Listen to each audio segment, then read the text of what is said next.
Hello friends, मैं रिनी मिश्रा स्वागत करती हूँ अपने इस ऑनलाइन प्लेटफॉर्म पे जिसका नाम है रिनी एकेडमी। तो फ्रेंड्स, एक बार आप सबका फिर से स्वागत है इस ऑनलाइन प्लेटफॉर्म पे जहाँ मैं आपको भर्ती से संबंधित छोटी से छोटी और बड़ी से बड़ी जानकारी देती हूँ। तो उसी में से आज एक ये है कि टीईटी पे 4 दिन में निर्णय लेंगे। हमारे जो अध्यक्ष हमको नए मिले हैं शिक्षा विभाग में, डॉक्टर प्रशांत कुमार, उन्होंने ये ऐसा कल कहा है। उन्होंने, आपको जैसा पता है कि हमारा जो काफ़ी समय से इंतज़ार था कि हमें आयोग के नए अध्यक्ष के रूप में कौन मिलेगा, तो वो हमें आज से 4 दिन पहले मिल चुके हैं, डॉक्टर प्रशांत कुमार। और इन्होंने अपना जो पदभार है वो भी संभाल लिया है और आते ही इन्होंने सबसे पहले जो चर्चा की है वो की है टीटी पर, यूपी टीटी पर। क्योंकि आपको पता है कि यूपी टीजीटी और पीजीटी जो 2022 भर्ती थी वो कैंसिल हो गई हैं डेटें। और इस समय आपका 29-30 जनवरी के जो एग्ज़ाम लगा था वो यूपी टेट का लगा हुआ है। तो अभी उसकी कोई कैंसिलेशन की डेट नहीं मिली है, पर 1 महीना ही बचा है, मान के चलिए 1.25 महीना, पर एग्ज़ाम कराना संभव नहीं है। तो इन्होंने जो कहा है वो मैं आपको बता देती हूँ। देखिए, ऐसा है कि हमारे पुलिस महानिदेशक रह चुके जो डॉक्टर प्रशांत कुमार हैं, उन्होंने उत्तर प्रदेश शिक्षा सेवा चयन आयोग के अध्यक्ष के रूप में शुक्रवार को कार्यभार ग्रहण करने के बाद बताया कि 29 और 30 जनवरी को प्रस्तावित शिक्षक पात्रता परीक्षा यानी कि टीईटी के आयोजन पर मंगलवार को आयोग की बैठक में चर्चा कर निर्णय लिया जाएगा। एडिड महाविद्यालयों की 910 पदों के लिए कराई गई असिस्टेंट प्रोफेसर भर्ती परीक्षा की शुचिता पर प्रश्न चिन्ह लगने के कारण पहले इसका परीक्षण कराया जाएगा, उसके बाद इस पर कोई निर्णय लिया जाएगा। अध्यक्ष की प्राथमिकता आयोग की परीक्षाओं का कैलेंडर जारी कर लंबित परीक्षाओं को सरकार की मंशा के अनुरूप पारदर्शी तरीके से पहले पूर्ण कराना है।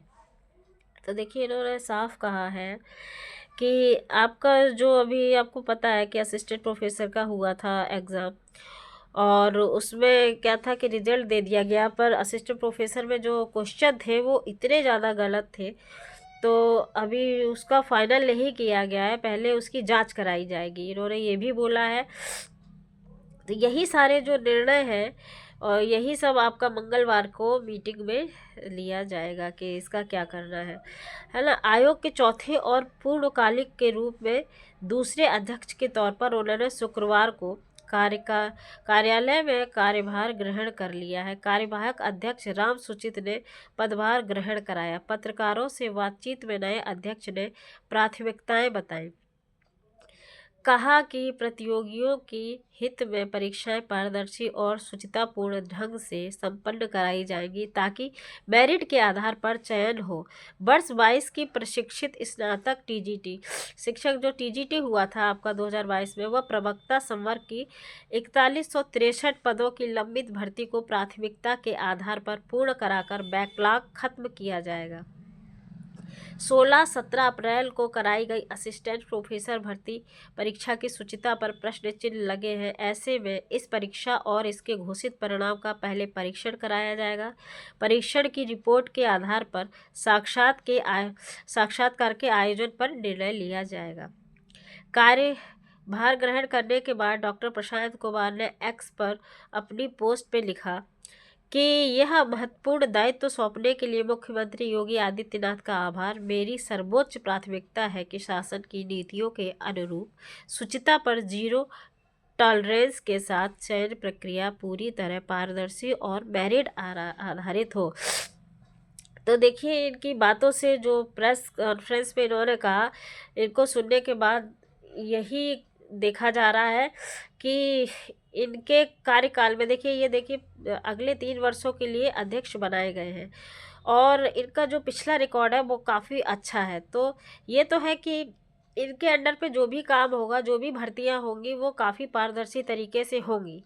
और जो एकेडमिक आपका हो रहा था, जो भर्तियां आपका टेट में थी वो एकेडमिक हुई थी, तो ये भी लग रहा है कि आपका एकेडमिक ना हो करके आपका टेट की मेरिट के बेस पे कट ऑफ जा करके उस बेस पे आपको नौकरी मिलेगी। तो ये एक तरीके से अच्छा है कि एकेडमिक में क्या है कि काफ़ी पुराने बच्चे भी हैं और जो नए बच्चे हैं उनके जो मार्क्स हैं वो काफ़ी अच्छे हैं, तो उसमें काफ़ी दिक्कत आ रही थी। तो इस तरीके ये एक तरीके से बहुत अच्छा हमको संकेत दिया है डॉक्टर प्रशांत कुमार है जो हमारे अध्यक्ष हैं उन्होंने। और आपको पता ही है कि असिस्टेंट प्रोफेसर भर्ती में काफ़ी दिक्कतें हैं, अभी उसका इंटरव्यू सब पे रोक लगी हुई है, तो इसकी भी जांच कराई जाएगी, तो उनके लिए भी ये खुशखबरी ही है। और मंगलवार को मीटिंग में ये सारे निर्णय ले जाएंगे, तो हमें 2 से 3 दिन के इंतज़ार के बाद हमें कुछ अच्छा सुनने के लिए मिलेगा। तो चलिए, ये है आज की जानकारी जो मुझे लगा आपको देनी चाहिए। चलिए मिलते हैं नए वीडियो के साथ, तब तक के लिए धन्यवाद।